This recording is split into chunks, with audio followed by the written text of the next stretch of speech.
Kemudian yang kedua adalah octal to binary encoder atau encoder 8 to 3.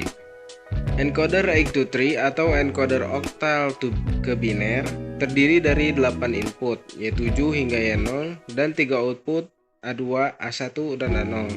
Setiap baris inputan sesuai dengan digit oktal dan 3 output menghasilkan kode biner yang sesuai.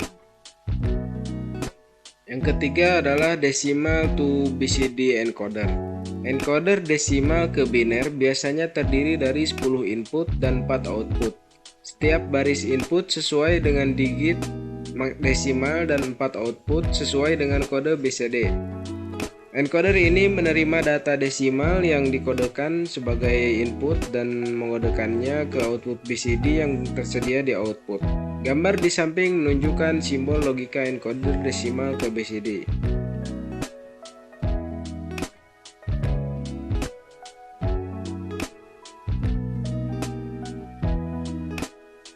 Kemudian yang keempat yaitu priority encoder.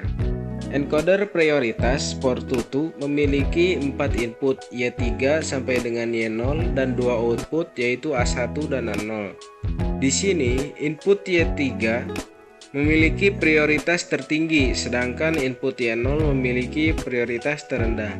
Dalam hal ini, meskipun lebih dari satu input bernilai lebih dari 1, pada saat yang sama outputnya akan berupa biner yang sesuai dengan input tersebut yang memiliki prioritas lebih tinggi.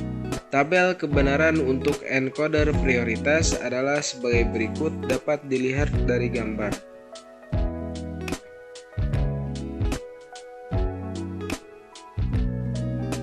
Selanjutnya yaitu penggunaan encoder dalam kehidupan sehari-hari.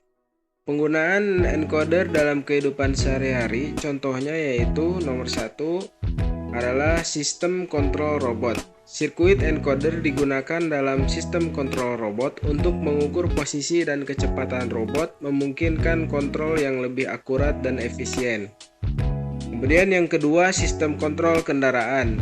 Sirkuit encoder digunakan dalam sistem kontrol kendaraan untuk mengukur posisi dan kecepatan kendaraan, memungkinkan kontrol yang lebih akurat dan efisien.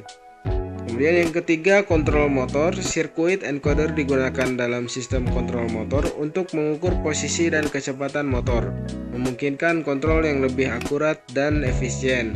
Dan yang terakhir yaitu pemutar musik digital. Sirkuit encoder digunakan dalam pemutar musik digital untuk mengontrol aliran data dari memori ke pemutar, memungkinkan kualitas suara yang lebih baik. Itulah contoh encoder dalam kehidupan sehari-hari. Sekian yang dapat kami sampaikan dari kelompok 7. Terima kasih atas perhatiannya. Mohon maaf atas kekurangan dan kesalahannya. Terima kasih.